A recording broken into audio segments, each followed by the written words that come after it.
I'm going to give you all a short discussion of this narrative sample essay just to kind of give you all an idea of what I'm going to be looking for when you submit your narrative essay. From the discussion boards, everyone has pretty much determined that this is the better one of the two sample narratives. I'll agree with you. I want to look at this one a little bit more closely and talk about why it's good.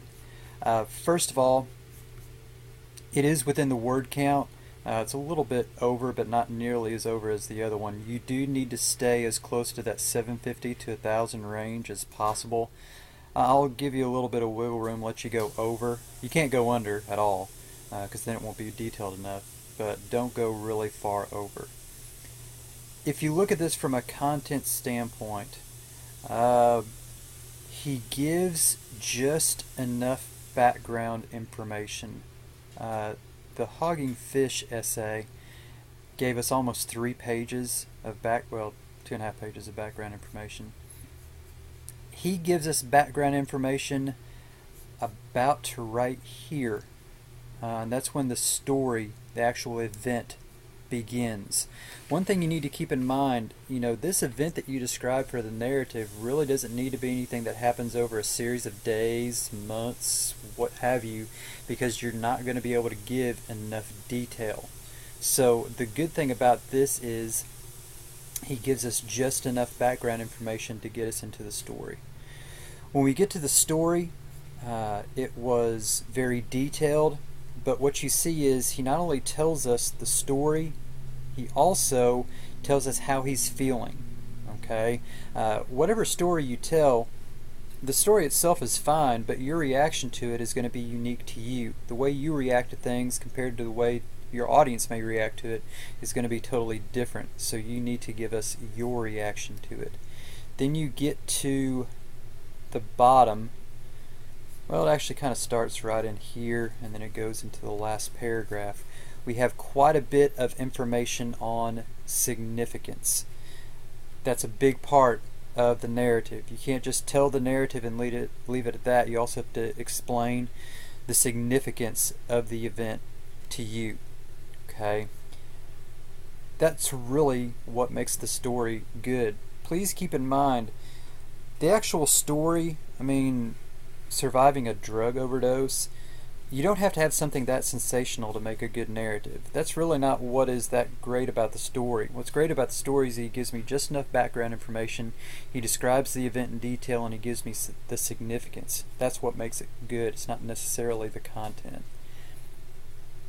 Let's talk about grammar for a little bit. You know what? Since this is the first essay, I'm not really going to discuss commas that much. After I see the first essay and see how everyone does, we'll probably get into commas a little bit more. So let's just talk about general grammar. Alright, so first of all, you really need to have a decent word processing program that you're typing on.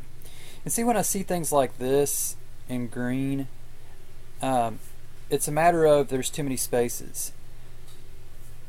If you're seeing those sorts of underlines, I'm expecting you to take care of that. You look at this right here, spell check isn't going to catch that because that's a technical term. However, keep in mind that spell check is not going to catch everything.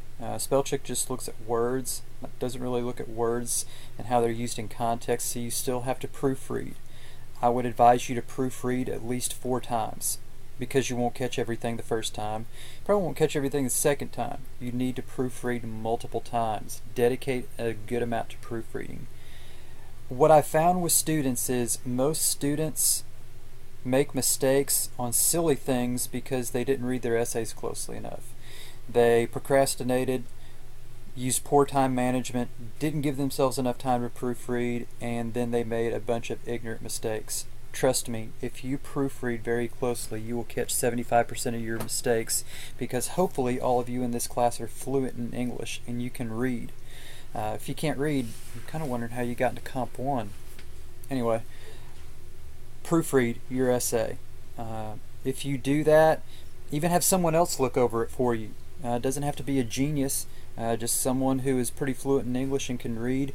That person can help you find a lot of your errors, and really if you read, a lot of your errors will jump out to you.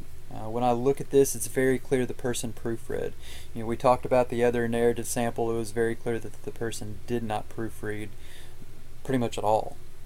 So that's what you need to do with this essay. Good essay. Also, you notice here, you can go to the 2-page view. Person has pretty good paragraph formation. 1, 2, 3, 4, 5,